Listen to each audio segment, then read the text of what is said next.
We're going to create a spiky ball, and we're going to do it entirely in layout using the Procedural Geometry nodes. I'm using LightWave 2025.0.2, and one thing I will say at this stage is save often. This is part one just to get the setup, and in part two we'll take things a little further.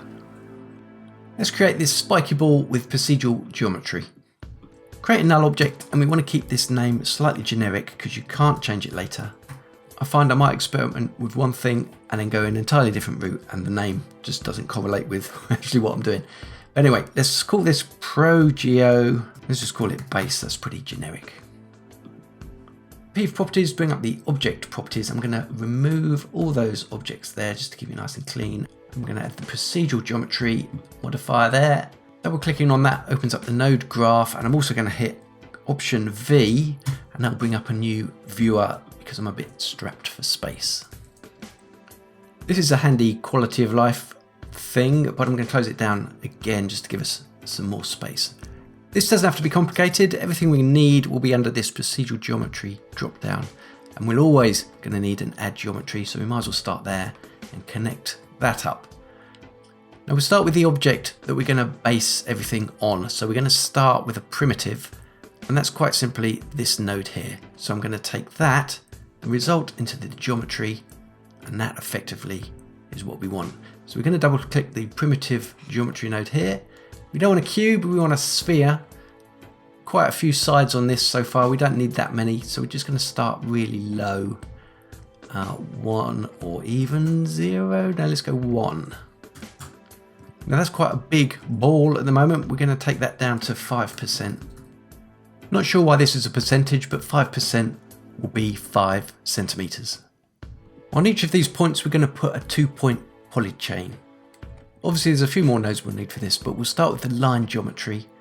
And let's unplug this for a second and plug the line geometry in. I think that's pretty self-explanatory. It's basically a 1 meter 2-point polychain. We're going to leave all of these settings and just close that down. We're going to take this line geometry and we're going to add it to each point of this ball.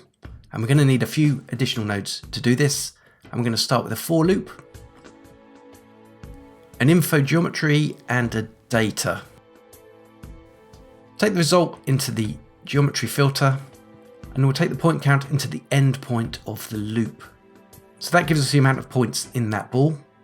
Now we're going to loop our line geometry to the ball, so we're going to take the loop output into this procedural geometry. But the output doesn't go there. Instead, it needs to go from the output of the for loop. You can see something jumping around there. We just need to tell it where those points are.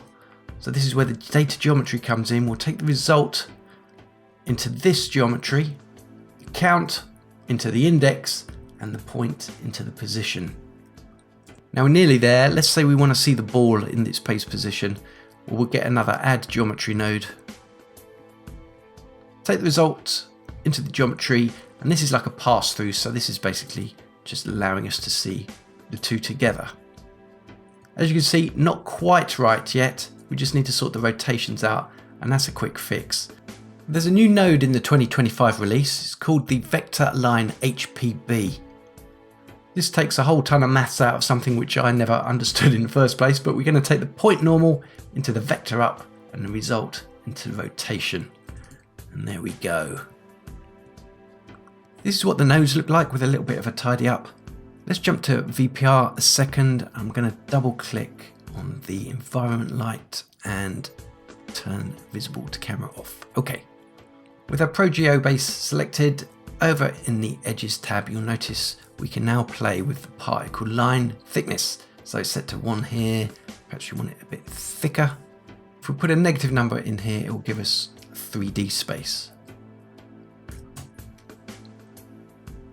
Now to make this a little more spiky, let's take the length of that 2-point polychain down a little bit. And we're going to edit nodes on the particle line thickness. Let's grab a gradient and plug that into the color. Now you get 0 because 0 is obviously 0, but if we were to put white in here, white is basically 100% value of that. Obviously that's not what we want, but if we grab a UV map node, and if we double click on this, we should find the line geometry that we created earlier in the ProGeo. Let's take the V into the input and we get something like that. Well, that's quite an interesting effect to begin with. So we could actually just sort of like make it a bit tear shaped. If we invert the values, take this down, we've got a nice spiky ball. All good, and remember, save often, and I'll see you in part 2 where we'll take this a little bit further.